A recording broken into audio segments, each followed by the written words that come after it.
Hello, ngayon ay gagawa tayo ng sama-sama. Hipon. Sa kaso at mga gulay, naglalagay tayo ng 800 gramo ng malinis na hipon at idinadagdag ang 2 kutsarang cornstarch. 3 kutsara mula sa suka. Nagsisilbi ng madali. Ang starch ay tumutulong upang hindi masyadong lumabas ang likido habang nagluluto. Ilalagay natin ito sa ref ng 1 oras hanggang 2 oras hanggang sa matapos natin. Natitirang bahagi ng ulam. Kukunin natin ang mga sariwang gulay at huhulmahin ito ng pahaba.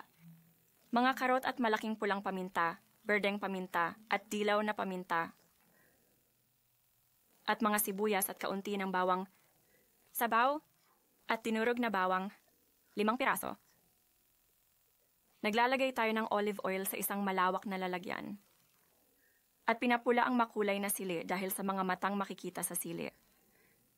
Kailangan ng hininga. Sa tamang antas ng pagkahinog, ilagay ang makulay at sariwang paminta sa malawak na kawali.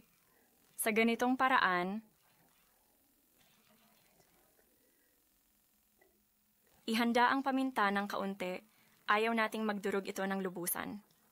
Nag-iiba ang kulay nito. Naging kalahating hinog.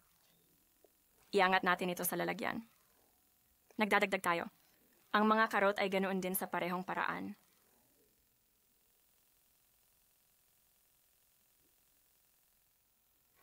Idinadagdag ang sibuyas pagkatapos.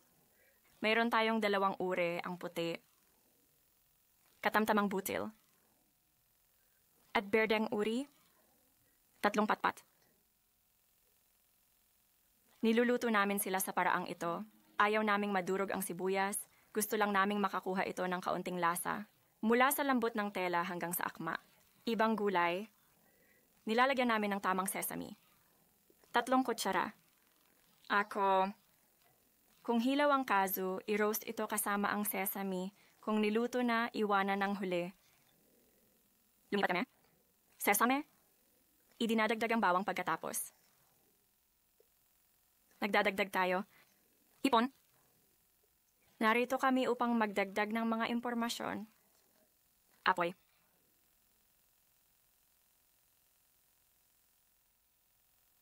Nagdadagdag tayo. Kutsarita.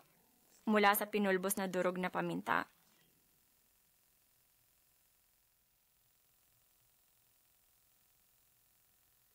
Dalawang kutsara.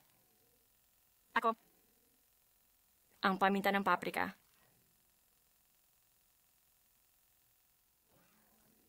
At 1 kutsarita ng asin. Nakakaapekto ito sa paraan. Kumukuha ng pagkain ng lahat ng hipon. At malaking bahagi ng pampalasa ng manok shawarma mula sa kumpanya ng Ibhar at anong uri ng sarsa ang gusto ninyo.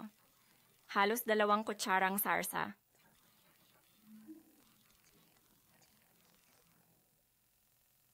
Dalawang malaking kutsara ng toyo.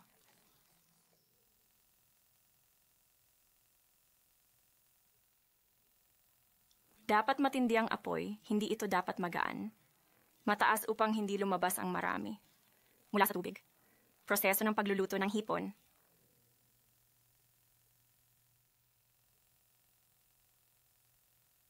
Dito ay pinapababa ang apoy. Bago tayo maglagay, ang mga sariwang gulay ay hindi dapat lumambot. Ilagay ang mga sili ayon sa nais ninyo kung gusto ninyo. Maanghang na paminta, maaari siyang tanggalin.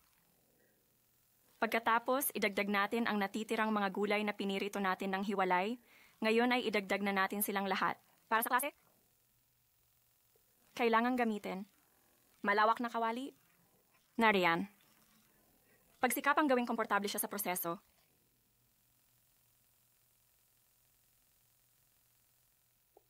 Ilalagay na natin ito. Ang repolyo at ang apoy ay nag-uugnay dahil ang repolyo ay naglalabas ng maraming likido kapag niluto. Igalaw natin ito at patayin ang apoy. Ayaw naming masyadong mabasa ang plato sa sobrang dami ng sabaw. Ilalagay natin ito.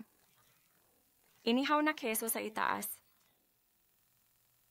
At saka, kung nais nating iwanan ito hanggang sa kanyang silid, dapat itong iwanang nakabukas. Upang hindi lumabas ang maraming tubig. Ihain ito kasama ang puting kanin. O sa anumang uri ng tinapay at ito ang ulam na hipon na may gulay.